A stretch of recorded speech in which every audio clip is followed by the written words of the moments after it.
Salam sejahtera Malaysia, denyut nadi suara rakyat bergema di channel ini. Jangan lupa tekan butang subscribe, like dan share. Malaysia kita punya, cintai Malaysiaku, kita jaga kita.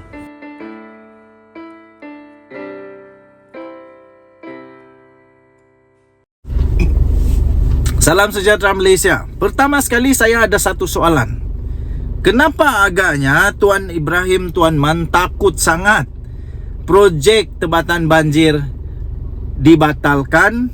Bukan dibatalkan sebenarnya, tetapi ditenderkan semula oleh Anwar Ibrahim. Ada satu komen yang telah diberikan kepada saya, malah ada orang bagi pendapat kepada saya yang saya pun kurang setuju.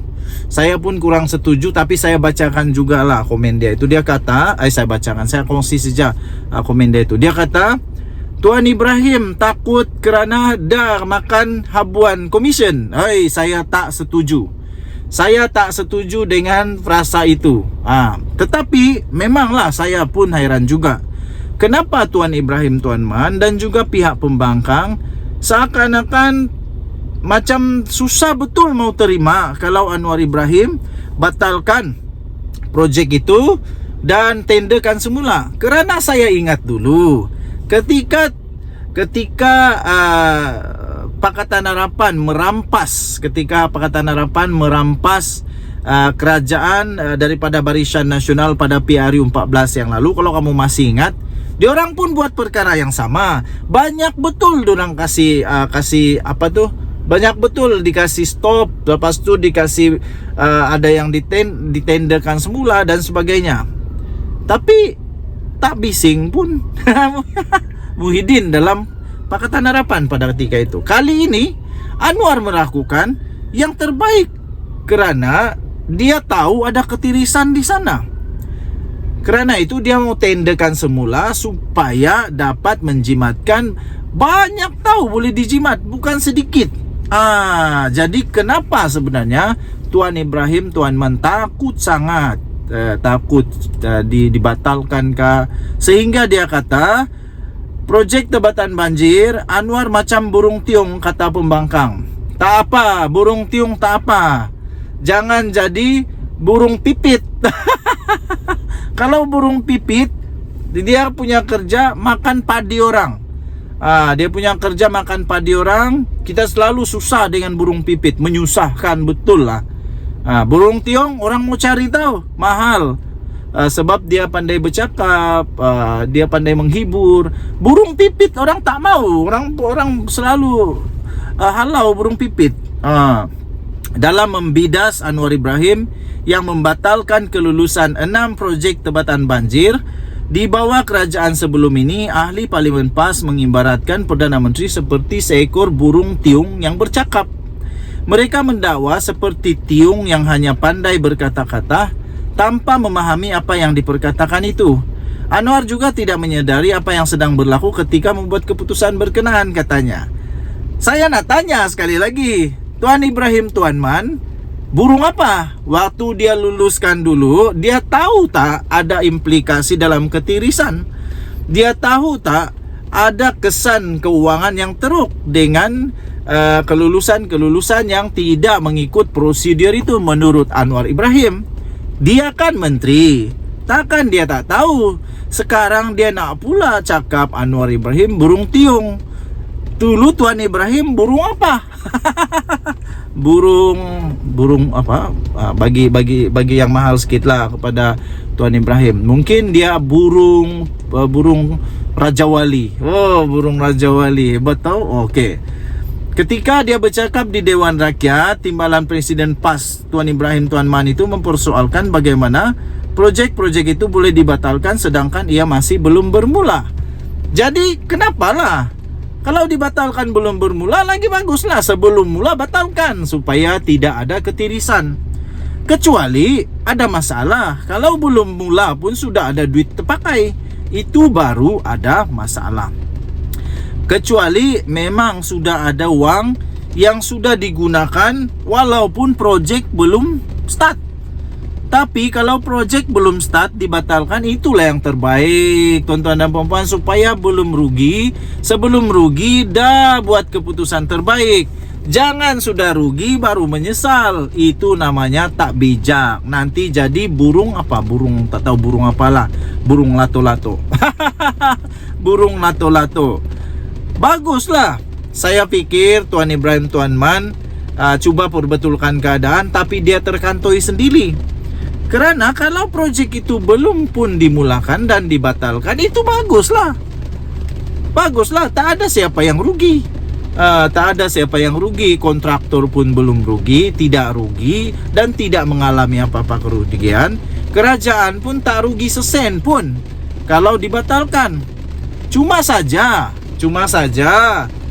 seperti yang didakwa oleh Presiden PKBM, Persatuan Kontraktor Bumi Putra Melayu, ada kontraktor yang dia kata tak ada pengalaman dan tak ada kepakaran. Jadi kalaulah, contoh saja, kalaulah tiba-tiba dalam projek Tebatan itu salah satu daripadanya kontraktor yang tidak berpengalaman dan kontraktor yang tidak ada kepakaran, kan bagus awal-awal lagi Anwar Ibrahim sudah batalkan, cari kontraktor baru. Mungkin itu yang dilakukan oleh Anwar Ibrahim. Sekarang persoalannya, siapa yang tak faham nih? Tuan Ibrahim kah yang tak faham? Atau Anwar yang tak faham? Denyut Nadi Suara Rakyat bergema di channel ini. Bye-bye. Salam sejahtera Malaysia. Denyut Nadi Suara Rakyat bergema di channel ini. Tuan-tuan dan puan-puan yang dihormati sekalian, Tok Guru Hadi Awang memang dah cukup tua. Tok Guru Hadi Awang kerana usianya sudah tua, banyaklah penyakit-penyakit yang datang. Tapi penyakit ini bukan penyakit fizikal ya tuan-tuan dan puan-puan. Kita doakan semoga Tok Guru Hadi Awang tak kena serangan penyakit fizikal. Tapi mungkin dia ada satu penyakit namanya penyakit murung. Penyakit murung. Hadi Awang belum pulih dari penyakit murung. Itu kata Adun Selangor. Penyakit murung. Woi, bahaya ni penyakit murung. Penyakit murung boleh membawa kepada tamatnya karier politik seseorang. Kamu setuju tak? Ataupun apa kesan kepada penyakit murung? Mana tahu kamu lebih pakar dalam jenis-jenis penyakit politik, kamu boleh beritahu apa kesan kepada penyakit murung dan simptom-simptom penyakit murung. Kita tahu penyakit lompat, sudah kita tahu simptom-simptomnya, gila kuasa, simptom-simptomnya nak berkuasa, simptom-simptomnya macam-macam simptom lagi lah untuk penyakit lompat. Tetapi penyakit murung, apa pula simptom dan kebahayaan dia? Kamu boleh komen. Adun Kota Anggerik iaitu Najwan Halimi menyifatkan Presiden PAS iaitu Tok Guru Hadi Awang belum pulih daripada penyakit kemurungan politik yang dihadapinya. Aduh, kesian bah. Ini selepas ahli Parlimen Marang itu menjangkakan kerajaan perpaduan yang diterajui oleh Perdana Menteri Datuk Seri Anwar Ibrahim kononnya akan tumbang tak lama lagi. Saya cuba untuk menganalisis bagaimana Anwar Ibrahim boleh tumbang, tetapi saya belum dapat cara bagaimana Hadi Awang boleh memujuk hati pendengar-pendengarnya. Bukan menipu juga, tapi dia memujuk. Dia memujuk hati para pendengarnya dengan meyakinkan bahawa Anwar Ibrahim akan tumbang tak lama lagi. Setelah saya kaji, punya kaji, hampir mustahil untuk Anwar boleh tumbang sekarang ini dengan mudah. Hampir mustahil, tak mustahil. Kecuali memang ada geng yang betul-betul ramai sekali keluarlah. Kalau seorang-seorang dah tak boleh sekarang. Dah ada anti lompat parti. Ya, minta maaf. Kata Adun Kota Anggerik itu omongan kosong daripada Presiden PAS yang secara konsisten dengan naratif kerajaan akan jatuh sejak Anwar Ibrahim berjaya membentuk kerajaan, menunjukkan sebenarnya betapa beliau masih lagi tidak dapat menerima realiti bahawa Seri Paduka Baginda yang di Pertuan Agong sudah pun memperkenankan Anwar Ibrahim. Dan ditambah lagi selepas itu, bukan saja yang di Pertuan Agong yang merestui pelantikan Anwar ini, pemilihan Anwar ini, tetapi semua raja-raja Melayu juga sudah berbincang. Raja-raja Melayu sudah berbincang di dalam perbincangan khas bersama Agung untuk meneliti siapakah yang lebih layak, paling layak untuk menjadi Perdana Menteri Malaysia. Setelah kaji beberapa hari, bukan sekejap tau, akhirnya Kebawah Duli Yang Maha Mulia Seri Paduka Baginda yang di Pertuan Agong memilih Anwar Ibrahim. Tapi sampai sekarang Tok Guru Hadi Awang masih belum mendapat menerima realiti ini. Dan menurut ahli adun Kota Anggerik itu lagi, dia kata beliau masih tidak dapat menerima realiti serta belum pulih daripada penyakit kemurungan politik, kata pemimpin PKR itu dalam satu kenyataan. Kamu setuju? Terpulang. Semalam Abdul Hadi Awang berkata dia menjangkakan kerajaan pimpinan Anwar akan runtuh tanpa menyebut mengenai asas jangkaan itu.